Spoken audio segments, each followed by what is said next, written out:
খাবারে আছে ভাত, এটা হচ্ছে লাউ মনে হয় নাকি, এটা কি চাল কুমড়া, ক্ষেত কুমড়া, এটা হচ্ছে মুরগি, আর এটা হচ্ছে শাক। মাশাআল্লাহ, ওনাদের হাসি তো খুব সুন্দর। আসসালামু আলাইকুম, কাছের ও দূরের সকল দর্শকদেরকে কৃষি বিচিত্র চ্যানেলের পক্ষ থেকে শীতের সকালে আন্তরিক প্রীতি শুভেচ্ছা মোবারকবাদ জানাচ্ছি। দেখতে পাচ্ছেন যে শীতের কুয়াশা এখনো কাটেনি। আমরা আমাদের কৃষি বিচিত্রার মাধ্যমে কৃষকদেরকে বিভিন্ন ধরনের সেবা দেওয়ার চেষ্টা করে থাকি। তো আজকে কৃষি বিচিত্রা টিমের মাধ্যমে আমরা অটো ক্রপ কেয়ার লিমিটেডের যেহেতু আমাদের এসপিও স্যার আছেন, ওনাকে নিয়ে আমরা আজকে এসেছি যে বায়েরচর গ্রামে। বায়েরচর গ্রামটিতে প্রচুর পরিমাণে কুমড়া চাষ হয়। আপনারা জানেন একসময় এখানে প্রচুর পরিমাণে বাঙ্গি, তরমুজ এবং ক্ষীরা চাষ হইতো। এগুলোর ভালো বাজার মূল্য না পাওয়া এবং সেগুলো তারা ভালো দামে বিক্রি করতে না পারার জন্য তারা সেগুলো থেকে পিছিয়ে এখন কুমড়া গোত্রীয় ফসলে এগিয়ে এসেছে। ফসলে কি কি রোগ বালাইগুলো হয় এবং কি হলে ফলন কমে যায়, বিশাল ক্ষতি হয়। আমরা দেখতে পাচ্ছি যে স্যার কৃষকদেরকে দেখাচ্ছেন। আসসালামু আলাইকুম স্যার। ওয়ালাইকুম সালাম। স্যার, আমি দেখতে পেলাম যে আপনি কৃষকদের সাথে কথা বলতেছেন। স্যার, একটু আমাদেরকে একটু জানাবেন যে এই যে ফসলে স্যার কি কি রোগ বালাইটা বেশি হচ্ছে এবং কৃষক কিভাবে এটার থেকে পরিত্রাণ পাবে স্যার? হ্যাঁ, ধন্যবাদ আপনাকে।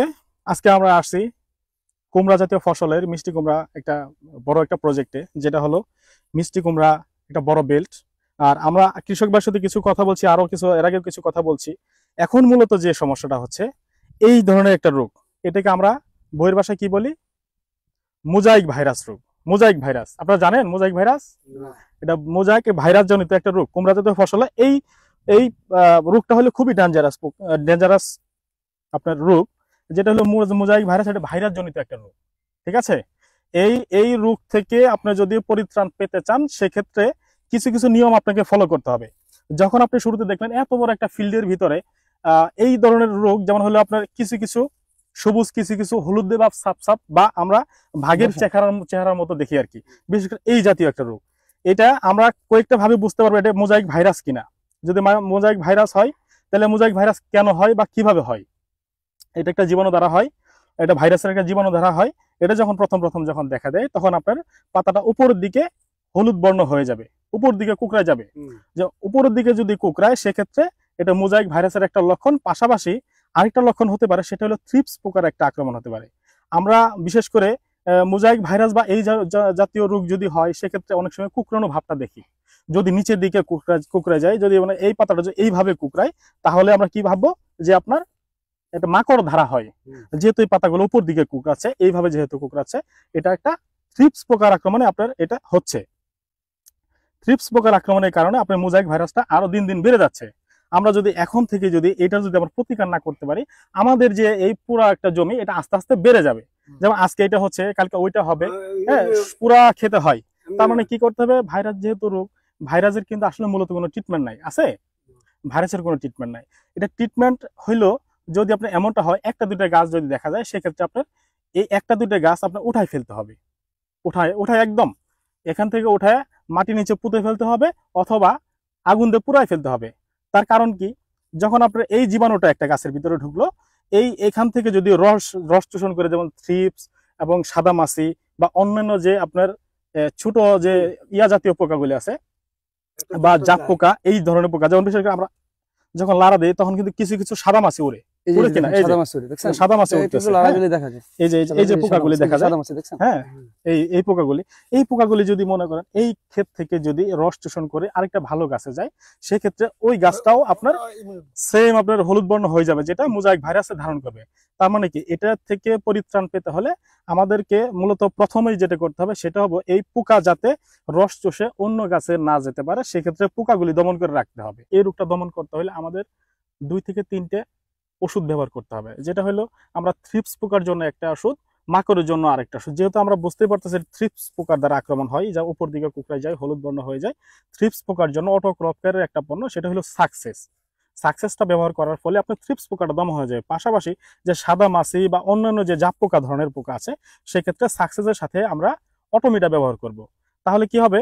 আপনার এই যে সাকসেসের যে আপনার থ্রিপ যে পোকাটা দমন হলে, এমনকি অন্যান্য সাদা মাছি বা অন্যান্য জাপ পোকা দমন হওয়ার কারণে গাছটা স্বাভাবিকভাবে নিয়ন্ত্রণ থাকবে, এবং এইখান থেকে রস চষে অন্য একটা গাছে যাইতে পারবে না। এতে করে হবে কি আপনার এই রোগটা আর ছড়াবে না, এই রোগটা এই পর্যন্ত স্টপ থাকবে। আল্লাহ যদি রহমত করে এখান থেকে হয়তো নতুন করে সবুজ কুশি কিছু বের হবে, এই রোগটা আর বাড়বে না। এবং পরবর্তীতে যে ব্লিটক্সটা ব্যবহার করা হয়েছে, ব্লিটক্সটার ভাইরাসের কিছু জীবাণু কাটে। হ্যাঁ, এটা তো কপার অক্সিক্লোরাইড অনেকটাই আপনার এটার কাজ করে। তো সুতরাং আমরা ব্লিটক্সটা পরবর্তীতে ব্যবহার করেছি এবং এই ট্রিটমেন্টটা সপ্তাহখানিক পর বা 7 দিন পর, আজকে থেকে 7 দিন পর আবার আরেকটা ডোজ দিতে হবে, সেম ডোজটা দিতে হবে। কথা বলি, আর আমাদের সকল কৃষি কাজের পিছনে যারা কাজ করতেছে দেখতে পাচ্ছেন, তাদের মেহনতের প্রশংসা করে শেষ করা যাবে না, কারণ তারা সবসময় গল্পের অন্তরালি থেকে যায়। এই লোকগুলো হচ্ছে, ওদের মাধ্যমে কিন্তু আমাদের যে বড় বড় কৃষক ভাইরা আছে, তারা জমি চাষাবাদ করে ফলন ফলায়, তারা কিন্তু আড়ালে থেকে যায়। কি অবস্থা আপনাদের, ভালো আছেন? সবাই তো একসাথে একটা টিম আপনারা। তো আপনারা জমিগুলোতে কিভাবে কাজ করেন? বিভিন্ন জমিতে আপনারা তো কাজ করেন কিভাবে? এটা কি চুক্তি ভিত্তিক নাকি রোজ ভিত্তিক? রোজ ভিত্তিক। সব একসাথে কাজ করতেছেন। তো আজকে কি শুধু এই জমিতে কাজ করবেন? যাক, আলহামদুলিল্লাহ। সব মিলে ভালো আছেন? এদের মানে প্রশংসা আসলে করে শেষ করা যাবে না। এই লোকগুলো সবসময় অন্তরালে থাকে, মানে এই লোকগুলাকে কেউ আমরা ভিডিওতে আনি না, কিংবা ভিডিওতে আনা হয় না, কিংবা দেখানো হয় না।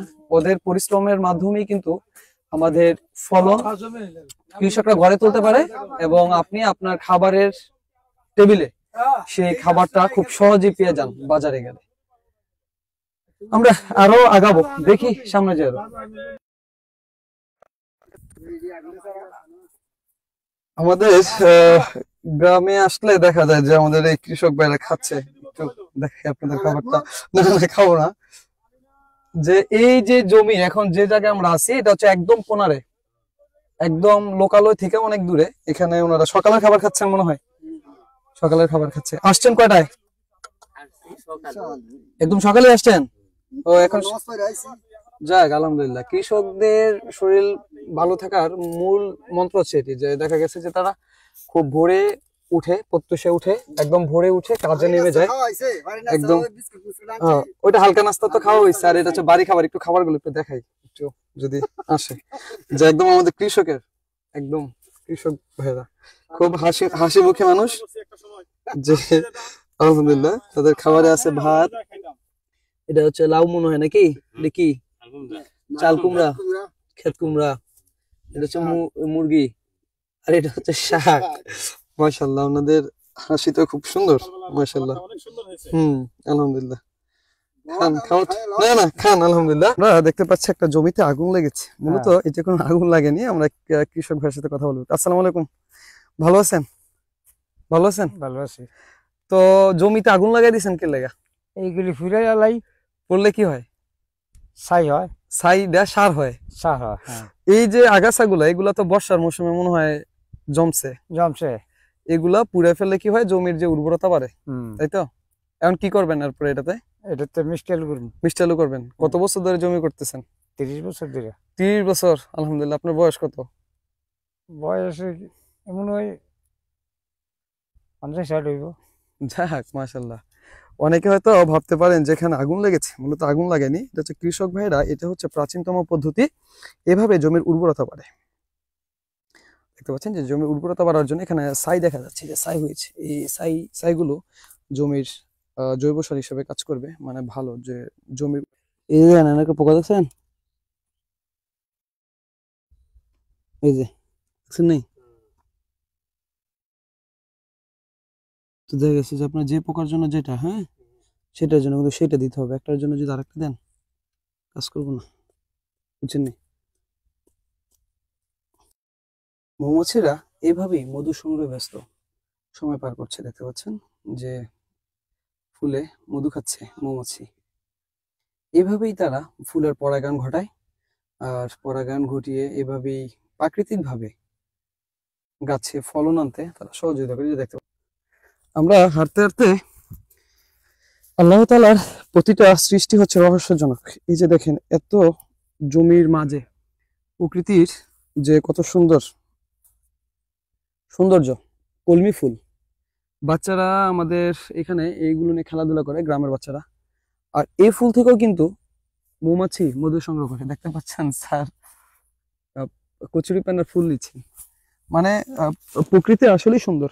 দেখা গেছে যে আপনার যারা প্রকৃতির কাছে থাকবে, কৃষকের সাথে থাকবেন, অনেক কিছু দেখতে পাবেন। স্যার ফুল সংগ্রহ করতেছে, এটা হচ্ছে পেনা ফুল, কত সুন্দর দেখছেন, খুবই নরম। জি স্যার, খুবই সুন্দর। জি স্যার, খুবই লোভনীয়। জি স্যার, এটা কিন্তু স্যার একটা অবাক করার বিষয় স্যার, এত সৌন্দর্যটা স্যার দেখতে পারবে না, শহরে বসে থেকে কেউ এই দৃশ্য দেখতে পারবে না, যদি একদম কল্পনা করতে পারবে না, এত সুন্দর ফুল হয়।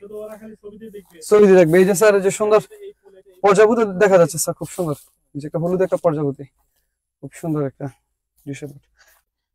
পোস্তাটা বাঁকা হয়ে বের হবে, পাশাপাশি আপনার লাউটাও আঁকা বাঁকা হবে, পোস্তাটাও আঁকা বাঁকা হবে, এবড়ো থেবড়ো হবে। লাউর মধ্যে এরকম এরকম পোকা আছে। পোকাটা হইলে আলাদা জিনিস। এই পোকাটা হইলো তোমার হয় একটু উপর দিয়ে দেখা যায় যেমন কাটা কাটা হয়, ছোট্ট একটা পোকা। হ্যাঁ ঠিক আছে, ওইটার জন্য আলাদা ওষুধ দিতে হবে। তবে আপনার যেটা সমস্যা হচ্ছে সেটা হলো যে লাউ বা কুমড়া জাতীয় ফসলে আঁকা বাঁকা হয়, এবড়ো থেবড়ো, মানে টেমলা টেমলি যেটা বলা হয় আর কি, শেপটা সুন্দর থাকে না। এই যে বোরনটা দেওয়ার ফলে এই শেপটা সুন্দর হবে, আঁকা বাঁকা হবে না, এই বোরনের ঘাটতিটা পূরণ হবে এটা দেওয়ার ফলে। ঠিক আছে, হ্যাঁ, বোরনের সাথে আপনার টিটাটা দিয়ে দেন, দুইটা। আকাশের রাজা যখন মাটিতে নেমে আসে, দেখতে পাচ্ছেন যে চিল নিচে নেমে আসছে, চলে যাচ্ছে ডানা মেলে। কাজের ফাঁকে আমরা অনেক ক্লান্ত, পানি খাবো, এই কৃষক ভাই পানি নিয়ে আসছে, ছোট ভাই সেই দূর থেকে গিয়ে পানি নিয়ে আসছে খাওয়ার জন্য।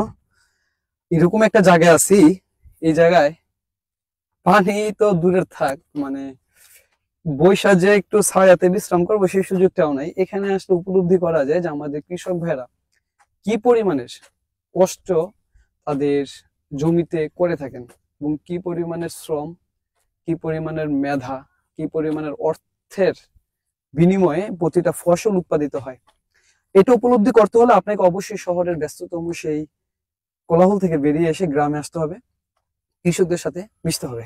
ভালো থাকবেন, সুস্থ থাকবেন, কৃষি বিচিত্রা পরিবারের সাথেই থাকবেন। আসসালামু আলাইকুম।